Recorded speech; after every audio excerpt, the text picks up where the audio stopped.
Hey, welcome DIYers to another edition. We got an issue today and we're going to work on a furnace problem. So many of you that do have a house out there that has a furnace, gas forced air, this might be something we can help you out with. So I'm going to show you a few little things to look at, and hey, let's get started.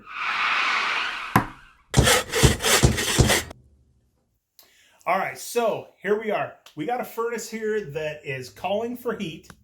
We know that because there's a little flame sensor on there. We do have a switch to heat, and the fan is on automatic, so we should just cycle normally like it should. So what we're going to look for now is to try and figure out what's going on with this furnace. So I'm going to have you zoom in here and look on this thermostat here. Many of them are going to be very different. So if you look here closely, we do have a switch to heat, and it is on auto. So the real easy thing we can do right now is to find out whether the furnace has power, whether it has a transformer that works, and the blower motor works. Is what we can do is just switch it to auto, or from auto to on, and immediately we should have that blower motor turn on. And right now it is not turning on. So that does back us up a few steps. If that does come on, that does narrow things down quite a bit for us. It tells us we have power to the furnace, we have a transformer, and the thermostat's working. We know the thermostat's working. It does have a light on here that says the flame is calling, but we will check that out later. Sorry about lost my light. But we will come back and we will look at that again later. So next, we're going to go downstairs. We're going to check out the furnace and see what is going on down there. So, all right. So, hey, we made it down to the basement and we are working on the furnace. Here is our furnace right here. One thing to keep in mind as we're going through and doing these things, when you do repair work, you always want to shut everything off. We got a disconnect switch that's down here on the bottom. Just hit the switch off. Now, we already took out a few of these screws here to make this a little quicker for us. So we can take the door off the front, and this is all of our combustion area on this furnace. So what we're looking at now is actually trying to get down in here to where the blower motor and everything is. Like I said, I've already been down here, and when I turn this on, remember we talked earlier about whether or not the thermostat was working and it was calling for heat. So when I turned it on right now, and we left the switch on for the blower, so it should have came on right away. The furnace right now is trying to light up and burn, and what it's going to do is it's going to go through its whole cycle, and it's going to shut itself off because it does not bring on the fan motor. So that just proves to me again that it is the fan motor that we have an issue with. So I know it goes through the cycle here. Look, the flame igniter does come on. I'm not going to go through and warm this thing up again.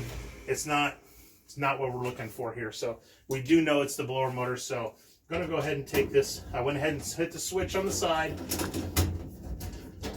We'll take out the last bolt here, or screw, to take that out and set that off to the side. Now, the nice thing about a lot of these newer furnaces, they do have a diagnostic board on the inside. And many times, see if it's on here, there's a blinking light that's in there. And it'll go through and say 1 blink, 2 blinks. And you can count the blinks through this little eyeglass right here. And that'll tell you exactly what the issue is with your furnace. They got different, there's pressure switches, there's limit switches, there's ignition failures. And it does give you an idea of what's going on. It is a good idea to get a professional out here to take a look if you don't have enough experience to know what you're looking for. I have done this for many years, so I do have some experience with this. So what we're going to do now is we're going to look at this blower motor, see if we can see anything. We're going to reach in, everything's shut off, so there's no power to anything, so it's safe to reach in here. I can reach in here and grab the squirrel cage, and it does spin freely, so I know it's not locked up or anything like that. So what we're going to do next is we're going to start working on trying to get that blower motor out of here. All right, so in order to get this out of here, there's 2 screws that hold this in, and this is actually on a couple little rails. See how it slides out? What we need to do now is we need to look at all this wiring and everything here. There was a big wire tie that held all this together. We clipped that. It's a really good idea right now. Take your phone if you're worried about trying to remember where everything goes. Take your phone. Take a couple pictures of this just in case something would happen to be disconnected in the meantime. It's easy to go back and look at pictures and see what's going on. So we do know that these wires over here that go to the furnace motor are the ones we're going to be taking out. The other thing is too, is what we can do is we can actually go in here, and there's a screw that's here on the top, and what we'll do is we'll probably just go ahead and loosen this panel off of here so we can pull it over here out of the way, and then there's nothing that we're not disconnecting anything to get it out of the way. So I'll work on that and see you back here. So we pulled everything out here a little bit in order to get to some screws. The capacitor here on the top, we're going to go ahead and disconnect that to get that out of the way. That'll give us a little bit more length. We're also going to trace these, like there's 5 wires here. 1, 2, 3, 4, 5. Yep, these 5 wires right here that are tied to the furnace board right here. We're going to go ahead and take those each out, and so that will then let this come over out of the way, and then we can slide the blower motor out. All right, so like I said, we got everything pulled here out of the way. We got all of our wiring pulled off. We can go ahead and pull this. Oh, I am so sorry about that. We can go ahead and pull this out. So now it's just a matter of taking the set screw off of this side. So then the motor can then slide out from this side over here. And all it takes on this side are these 3 bolts right here. We can take that out and we'll be able to put the new one back in. So I'm going to get started on loosening this side. And there's just a square set screw in here. And it's just as easy enough to use a crescent wrench to break it loose.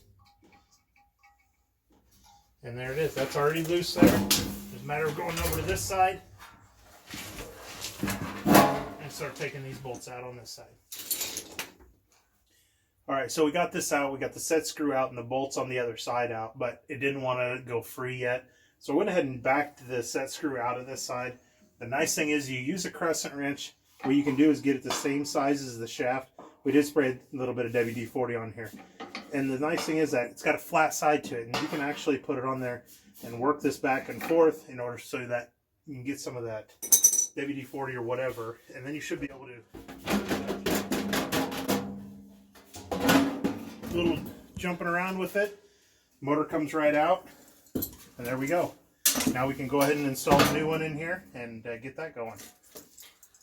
All right, as we're setting this back in here, all I did is I lined up the motor here so it would just drop right back down into the squirrel cage. So just line it up there and drop it in.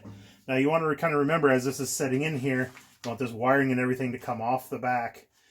Older motors used to have oil ports and stuff. You had to make sure you had them on the top side, but we have all sealed bearing motors anymore. This one came with the wings here to mount it, so just a matter of dropping it back in. We'll put the bolts and everything back in. We'll get the ground wire stuck back to the same place it was before, and we can go ahead and put the set screw back in and start putting everything back. Getting everything put back together, and before you set the squirrel cage where it's supposed to be with that set screw, make sure that this is slid in there and centered, and we're not dragging on anything. See, there we go. That's much better. Freewheel's nice and easy. So put the set screw back on the other side. We have it centered in here side to side, but also want to make sure that this set screw is on the flat side of the shaft. If for some reason it was tightened on the round side, you can mar up the side of the shaft, and it will be a bear trying to get this thing back out if it ever needs to be replaced again. So just another key thing to watch for. So let me get it put back in here. All right, so I went ahead and mounted the control panel back here. And just remember, as you glide it back in there, there's 2 little cuts in there that this thing just sets in and slides right back into. Every furnace is a little bit different, so that's the way this one's set up here. So as we get the wires and everything hooked back up here, everything's all tied together because all we took off was the 5 wires, the 3 speeds, the neutral we took off. We had a capacitor that we're going to put back in here. So it's just a matter of sliding everything back in, tying the wires back together the way they were before, and we should be good to go. All right, we got everything tied up on the inside. Everything's good to go there. I went ahead and put the door on here, so the safety switch down here is connected. I'm going to go ahead and hit the power. We should have the furnace come on, should go into the heat cycle, and then eventually turn on the blower motor. So we turn it on. The draft motor starts up. It'll run for a little period of time on this furnace. The igniter will start. The gas will come in. It'll ignite the gas, and then the blower motor will start in a timed after that has all proved. So when we get to that point, we should have a glow starting up here now. Yep, the glow is starting. The burners have now come on, and then it'll take just a few more seconds, and then the blower motor to push all the air throughout the house will then come on, and we should hear that for our last thing that comes on. And there it is. Just came on, everything's running. We're gonna get this house back up to warm again. So hey, hopefully this will help you get through some of your troubles you might have at your own house with a gas furnace, a forced air furnace. So hey, like it, share it, subscribe to it, and we'll see you next time. Later.